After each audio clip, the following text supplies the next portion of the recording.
What's going on, guys? Welcome to the video. Considering it's the whole new year and everything, I thought I'd make a video on the 5 biggest diet myths, okay? And even these diet myths could even make you fat.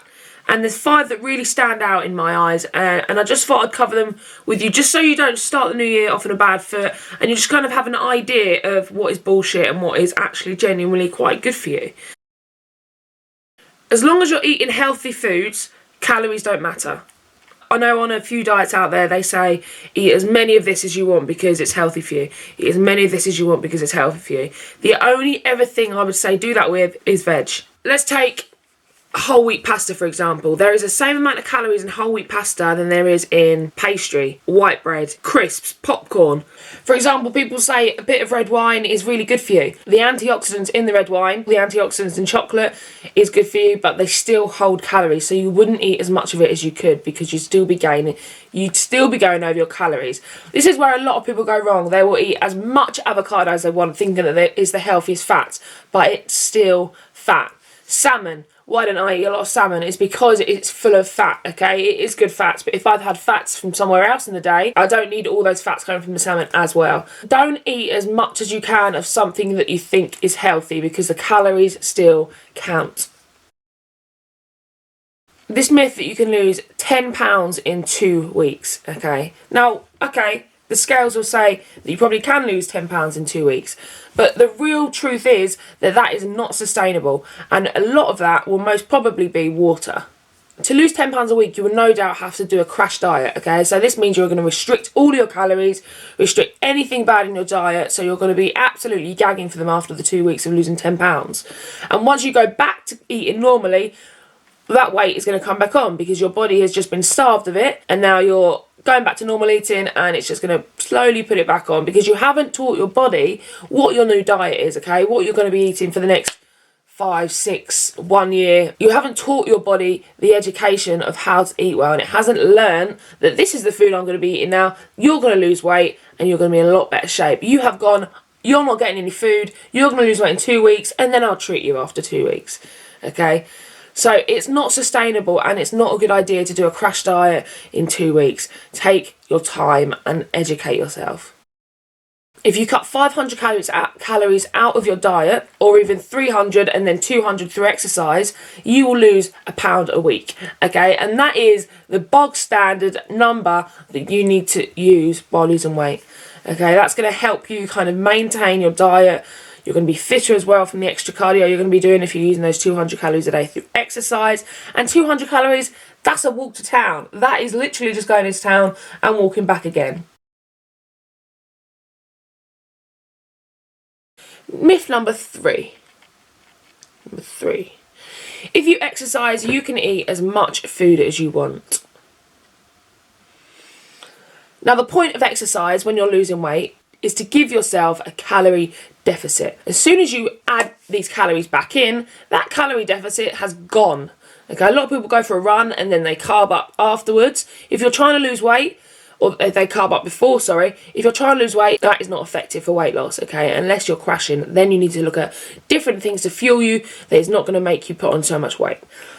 Okay, when people go to the gym, I know a lot of people that say, oh, I've earned my mince pie, or I've earned this, or I've earned that. Yeah, you've earned that, but your body's going to stay the same, okay?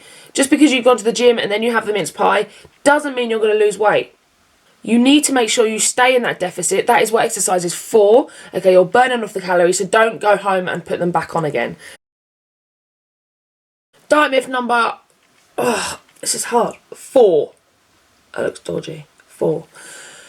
It's always a good idea to go with the salad. This is a myth that you need to make sure you look out for when you're in a restaurant, okay, when you're at home, for 2 different reasons. Now, the first reason in the restaurant is the salad dressings they put on. If you are going to go to the restaurant and you get a salad, make sure the dressing is on the side. Okay, you're far better off getting a slice of whole grain bread than eating that dressing, okay? So you can get the whole grain carbs from the bread rather than all that fat in the dressing. There's 7 calories per gram of fat. Now, if you've got 100 grams of your dressing, let's put it in perspective. In the average salad from a restaurant, there is 530 calories. In a double cheeseburger from McDonald's, there's 470 calories. What would you think was the healthiest option before I told you that? There you go. Also, when you're at home, if you are making a salad, if you're starving, a salad will most likely not fill you up unless you're adding some good healthy fats to it. Something to make that salad substantial as well. You'll not be full up. So most likely you will be picking after the salad. So a lot of people will say, I've had a salad. Oh, but then I had this because I was still hungry. Okay, make it substantial. Add some carbs to it. Okay, salad is low calorie, but that's all it is. It is just low calorie. Myth number 5. Low fat is the best way to lose weight. Now, this is something I've had to drill into people quite a lot, because I think it took quite a while for me to realise this as well when I started my weight loss journey, is that low fat labelled products are usually worse than the original products, okay? For 2 reasons. 1, the fat is replaced with sugar for the taste, and 2, the sweetener is then input into the, okay, so it makes it 1, higher calorie because of the sugar, and 2, artificial because of the sweetener. Neither of them you really want a high amount of in a food. Going low fat is not always the way to losing fat, okay? You need fat to burn fat. You need fat to protect your organs. You need fat for energy. Your daily energy is used by fat, okay? Just walking around, just doing low intensity work, that is used by fat.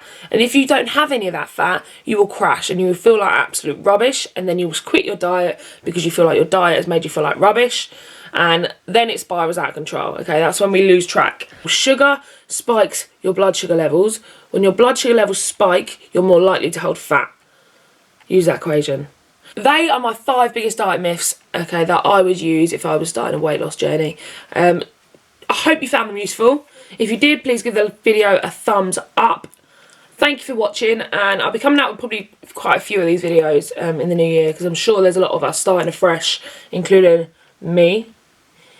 Anyway, guys, thanks for watching. See you in the next one. Goodbye.